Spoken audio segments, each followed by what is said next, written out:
So I'm in the car with Sarah. I need Sarah to calm down and just to enjoy being in the car. There's no rush. There's no rush to go anywhere. We're about to go home and to cook some food and to settle down for the night. But we're not really ready to settle down yet, which is why we're just, energy is going. I had a really intense vision when Sarah was grounded. And it made me want to open up my heart and share my love of my life with Sarah, which was a vision that I got. So, and when I say the love of my life, I don't mean ZTM as much as I like to consider him the love of my life. He taught me what love is, the 6 different stages of love. And then I learned that true love with him because I thought I found someone that was perfect for him, and I started getting really jealous, and he's like, just leave that between me and her. Even though he never met her, leave that between me and Heather. And it was really funny. So I thought that was really romantic of him, and like I felt like part of my karma was that I would have to give up my love of my life, let them go, so that I could, like, that was the only way that I would really ever have love. And that I hurt and I broke so many hearts that, like, my curse was, like, to not be with the one that I love. And then I learned that I was, like, crossing boundaries. Like, there's a bunch of different narratives or whatever, stories that all combined into one to make me realize this lesson. And I'm sorry, I'm, like, kind of traumatized by the experience. Just turn around when you can or whatever. Just take the next exit. Okay. So let's see. What's the first thing? Like, I don't even know where to begin. I learned what true love is. And I learned that true love is service, is Libra. It's being of service to others. But it's being of service to others when you can't get anything back in return.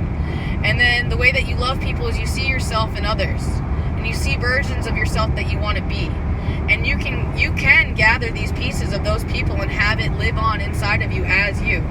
And what makes you you is that you have gathered all these pieces, all these things that you love about other people, and you have made yourself into that God-loving energy. And there's a word.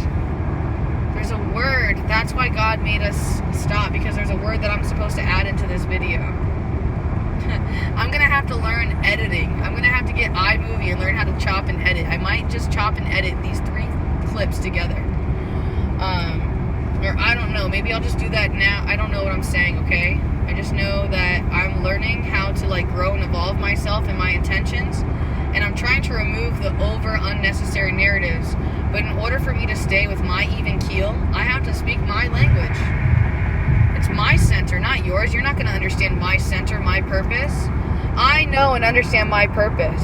I have to love and teach love and be love. And the way that I love and I know love is that I take care of people when they can't take care of themselves. And when they can't afford to spend money on themselves, I spend the money. If I have it, they got it. Another thing that I do is you love somebody by doing things that it hurts you, but that's how you love them, dude. Like, let's say I love this girl or I love this guy, and like they just want to be with somebody else, and maybe it kills me.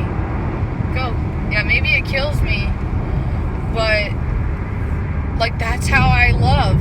And then I noticed that when I really love, like I get that same love given back to me, because there's so many people that were with me even though they wanted to be with somebody else. And like that hurts me. So what I do now is that like I set people free. And like, yeah, sometimes I get jealous and I think that like my partner is supposed to be with somebody else. And yeah, I'm going to give them permission and the opportunity to go do it. But then I want the free will and the truth to know and to make the decision if I should go after they did that. And yeah, if you want to have multiple wives, then like, yeah, communicate that. And I want equal. I'm very big. I'm Lilith. All this information came up. I'm trying to ground and get it. But the story is about Lilith. I learned about Lilith last night from Sarah. And yeah, Sarah can talk if she wants.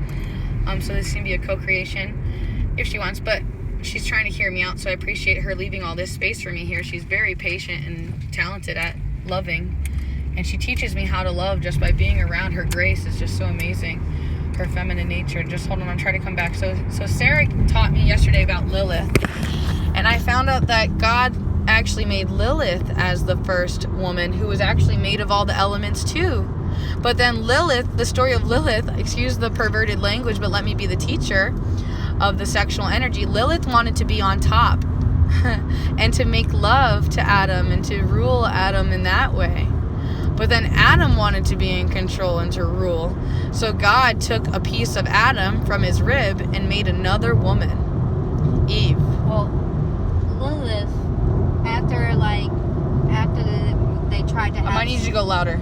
After they tried to have sexual intercourses, I mean, he wouldn't be submissive to Lilith. So Lilith said, okay, I'm out of here, and left the Garden of Eden. Because he wouldn't let...